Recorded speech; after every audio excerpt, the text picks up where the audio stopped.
In to prinaša pa drugo skrajnost. Aha, nekaj se ne ujema s tem, kar ni bi, kar si mi predstavljamo, pa to ni v redu, tega nočemo več, pejmo narazen, to ni to.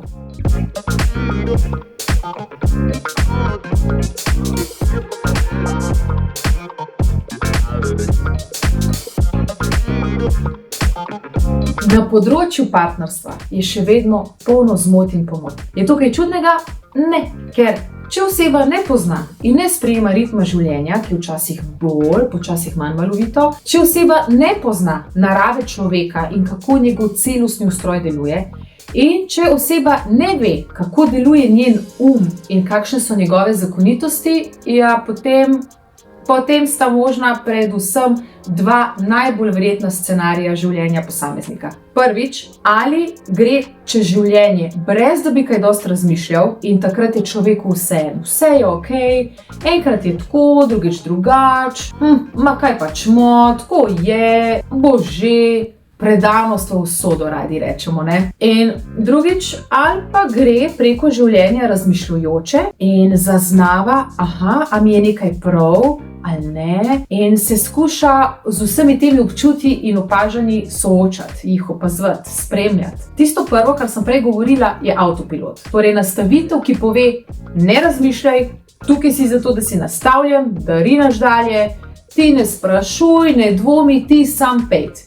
Ti sam dej. In kaj to pomeni za zvezo? Tako pač je, okej, se najdemo, se izberemo, ostanemo skupaj, moramo ostati skupaj, se če nisva zadovoljna pa vesela, tudi če ne uživava, tudi če nama ni prijetno, kaj pa pol, tako je, če sva pa že ravno nekaj ustvarila, zakaj bi zdaj to rušili, pa šli še enkrat, bo vsaj otroke gor spravila, se pa so druge stvari bolj pomembne v življenju, kot to, da midva uživava kot par. In tako dalje. Je komu poznano? Ta princip prinaša ujetost, sprijaznjenost, nezadovoljstvo, mrtvilo. Tisto drugo je pa že različica za napredne. In ta skupina ljudi pa je v sebi uspešno prebudila zanimanja, dvome, vprašanja, izpraševanja, opazuje in prepoznava svoje želje, hotenja in aktivno ustvarja tudi pričakovanja. Kaj to pomeni za zvezo? Danes mislimo, da vemo, kaj hočemo. In to prinaša pa drugo skrajnost.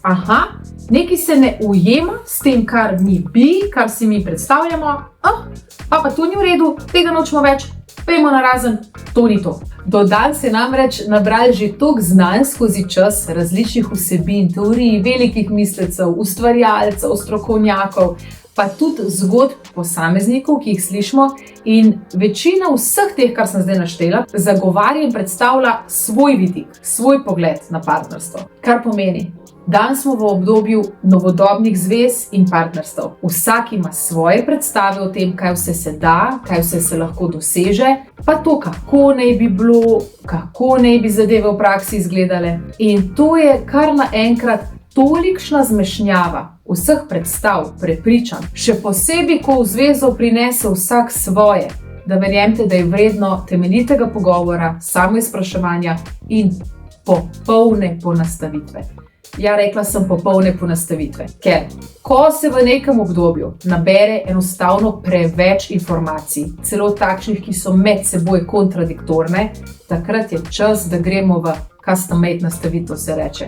Torej v zvezo po meri. In tega se danes učimo. Zmote in pomote je treba v sebi in pri sebi prevetriti, jih zbrisati in na novo inštalirati znanja in prepričanja, ki bodo doprinašala temu, za kar se mi odločimo, kar hočemo, ali za kar smo se že nekoč odločili, da bomo gradili in ne razkrajali. Še krajše po domač povedano, za konec da povzamem, zavedati se moramo, da smo čez zadnjih 100 let šli iz ene skrajnosti v drugo skoraj in čas je, da med njima najdemo zlato sredino, zlato ravnovesje.